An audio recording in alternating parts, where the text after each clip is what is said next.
हे दोस्तों नमस्कार। एक बार फिर से स्वागत है आपके अपने यूट्यूब चैनल।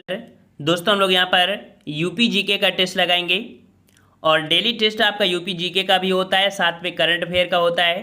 तो आप लोग डेली का डेली टेस्ट लगाते चलिए स्टार्ट करते हैं। यहाँ पर आपका पहला प्रश्न आपका दिया गया है, कह रहा आपसे यहाँ पर कि सैयद सलार व मसूद गाजी की दरगाह कहाँ स्थित है। बहुत बार ये प्रश्न आपका पूछा गया है, तो याद रखिए सैयद सलार व मसूद गाजी की जो दरगाह है वह आपकी कहाँ पर है।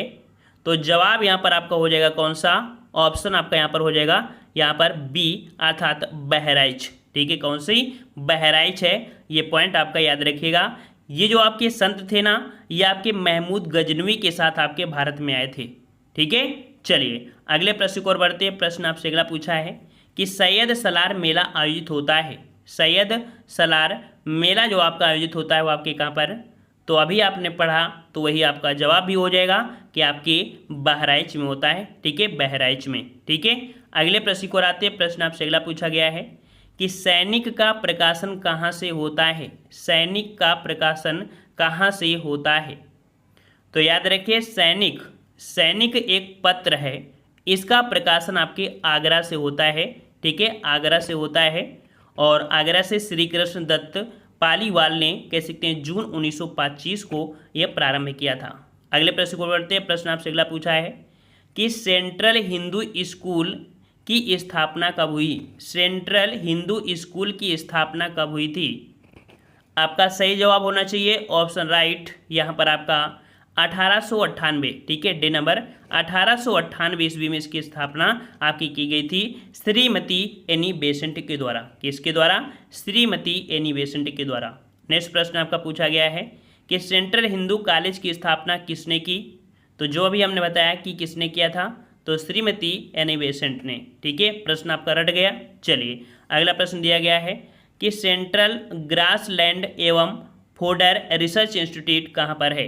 सेंट्रल ग्रासलैंड एवं फोडर रिसर्च इंस्टीट्यूट कहाँ पर है, तो याद रखिए ये जो आपके है आपके झांसी में है। कहाँ पर है, झांसी में है। ये पॉइंट आपको याद रखना है।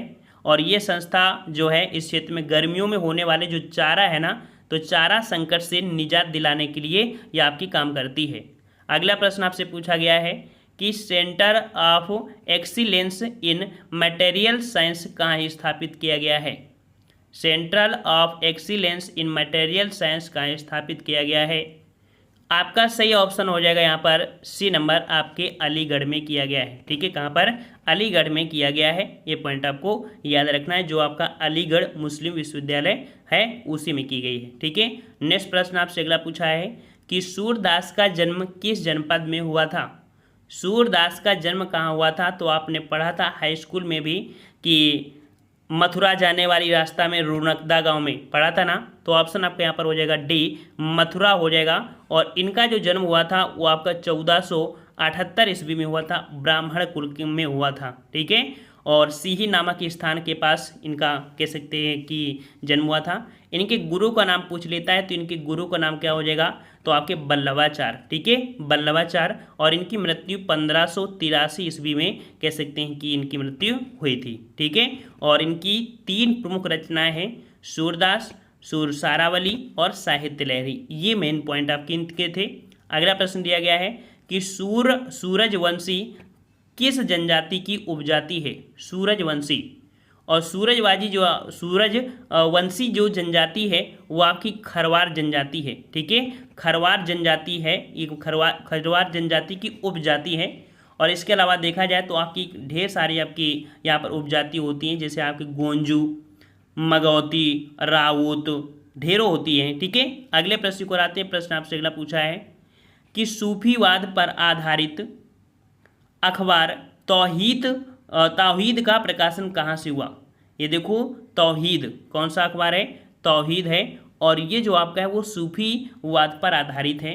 इसका जो प्रकाशन होता है वो कहाँ से होता है, तो जवाब यहाँ पर आपका 50 का हो जाएगा कौन सा, तो ऑप्शन आपका बी हो जाएगा यहाँ पर मेरठ से। ठीक है, कहाँ से होता है, मेरठ से होता है। ठीक है, ये पॉइंट आपको याद रखना है। ठीक है, चलो नेक्स्ट प्रश्न आपसे यहाँ पर कह रहा है कि सार्वजनिक वितरण प्रणाली के तहत बीपीएल परिवार को प्रतिमाह कितने किलोग्राम अनाज या कह सकते हैं खाद्यान्न मिलता है। सार्वजनिक वितरण प्रणाली के तहत बीपीएल परिवार को प्रतिमाह कितना खाद्यान्न मिलता है। तो याद रखिएगा 7 पसेरी अर्थात आपको 5 सत्ते 35 अर्थात आपका 35 किलोग्राम ये खाद्यान्न दिया जाता है जो आपकी गरीबी रेखा से नीचे के हैं। ठीक है, जो एक सफ़ेद रंग का कार्ड होगा देखे होंगे गांव में, और अंत्योदय उसे बोला जाता है अंत्योदय परिवार। ठीक है, तो ये पॉइंट आपको याद रखना है। ठीक है, और अगले प्रश्न को आते हैं। प्रश्न आपसे अगला पूछा गया है यहाँ पर, कह रहा है आपसे कि सारण सिंचाई नहर निकलती है, सारण सिंचाई नहर निकलती है या आपकी गंडक से निकलती है। ऑप्शन आपका डी हो जाएगा, गंडक से निकलती है। ये पॉइंट आपको याद रखना है। ठीक है, और अगले प्रश्न आपका दिया गया है कि सामाजिक वानिकी का कौन सा वृक्ष भूमि के लिए घातक सिद्ध हुआ है। तो देख सकते हैं कि ये भूमि के लिए ये वृक्ष आपका घातक सिद्ध हुआ है, और कह सकते हैं कि बहुत ज़्यादा ये पानी सोखता है।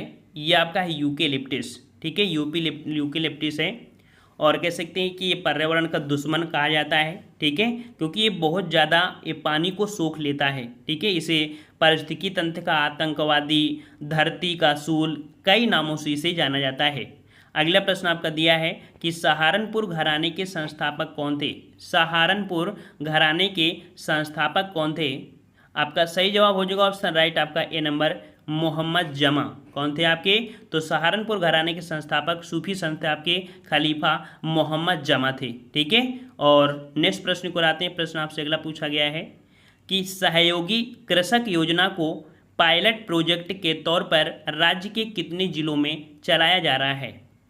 यहाँ पर देख सकते हैं कि पायलट प्रोजेक्ट के तहत जो आपकी सहयोगी कृषक योजना है, ये जो चलाया जा रहा है आपके कितने जिलों में, तो आपके 10 जिलों में। ऑप्शन आपका यहाँ पर जो आपका है बी, वो आपका हो जाएगा कौन सा, 10 हो जाएगा। ठीक है, और अगले प्रश्न को बढ़ते हैं। प्रश्न आपसे अगला पूछा है कि सविनय अवज्ञा आंदोलन के दौरान नेहरू जी ने कहाँ से करबंदी आंदोलन चलाया था। करबंदी आंदोलन जो चलाया था नेहरू जी ने, वो चलाया था आपके 5 मार्च 1931 को, जो कि आपका गांधी इरविन समझौते के पश्चात ये कह सकते हैं चलाया गया था। ठीक है, तो यहाँ पर आपका कह सकते हैं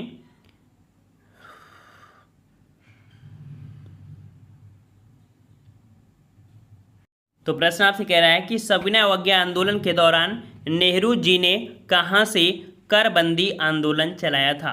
करबंदी आंदोलन, तो करबंदी आंदोलन जो चलाया था वो आपके इलाहाबाद से। ठीक है, कहाँ से, इलाहाबाद से चलाया था।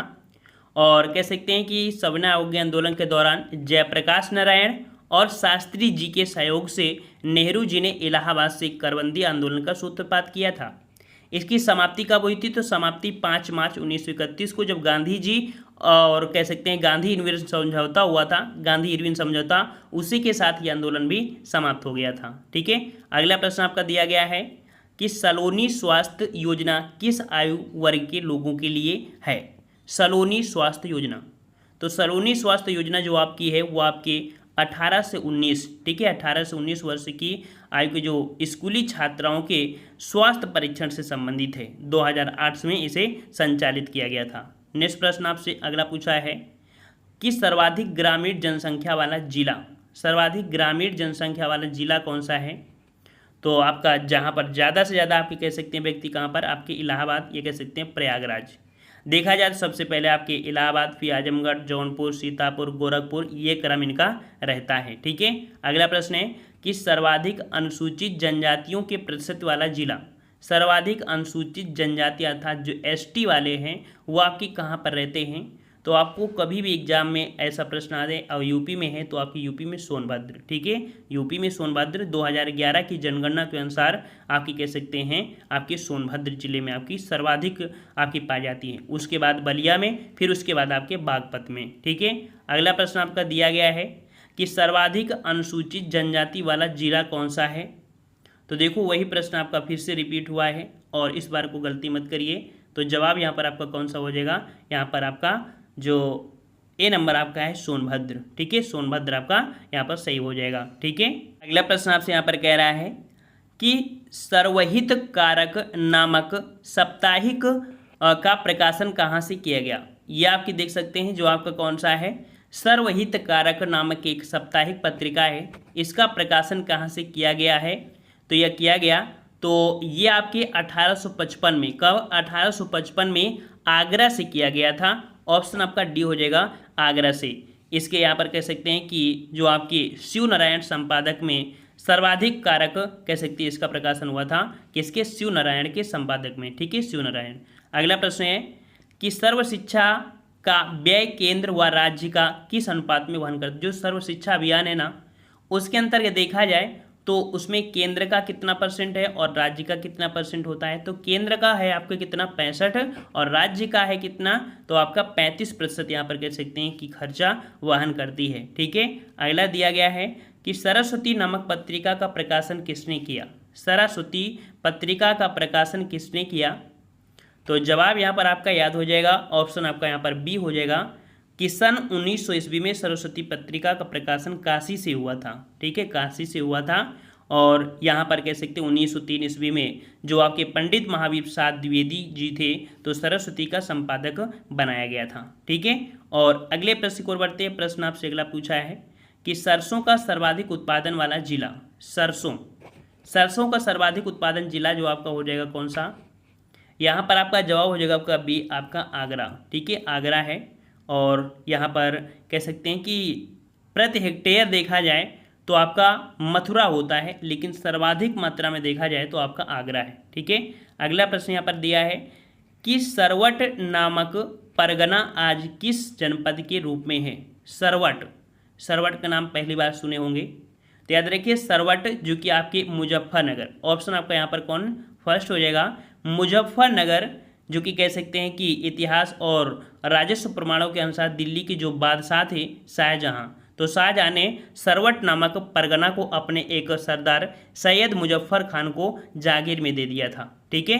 अगला प्रश्न आपसे पूछा गया है कि सरयू नहर परियोजना से उत्तर प्रदेश का कौन सा भाग लाभान्वित होता है? सरयू नहर परियोजना, और सरयू नहर परियोजना से जो आपका ये पूर्वी भाग है, कौन सा पूर्वी भाग है, ये आपका होता है। पूर्वी भाग में देखा जाए तो जैसे आपका बहराइच, श्रावस्ती, बलरामपुर, गोंडा, संत कबीर नगर, सिद्धार्थ नगर, बस्ती, गोरखपुर, है ना, और महाराजगंज जिले आदि आपके कह सकते हैं कि इस नदी से जल ग्रहण करते हैं, ठीक है। और अगला प्रश्न दिया गया है सरदार वल्लभ भाई पटेल कृषि विश्वविद्यालय कहाँ पर है? ये क्वेश्चन बहुत बार पूछा गया है और संभावता है कि ये प्रश्न आपको एग्जाम में मिलेगा। तो सरदार वल्लभ भाई पटेल कृषि आपके कहाँ पर है?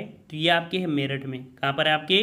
तो ये मेरठ में है, और कह सकते हैं वर्ष 2002 में उद्घाटित आपका किया गया था। ये आपका कह सकते हैं मेरठ जो आपका है, ठीक है। और अगले प्रश्न आपसे पूछा गया है कि सरदार वल्लभ भाई पटेल कृषि एवं प्रौद्योगिकी विश्वविद्यालय, देखिए सरदार वल्लभ भाई पटेल कृषि एवं प्रौद्योगिकी विश्वविद्यालय, तो ये भी आपके कहाँ पर है? तो आपके कह सकते हैं मेरठ में ही है, ठीक है, मेरठ में ही है।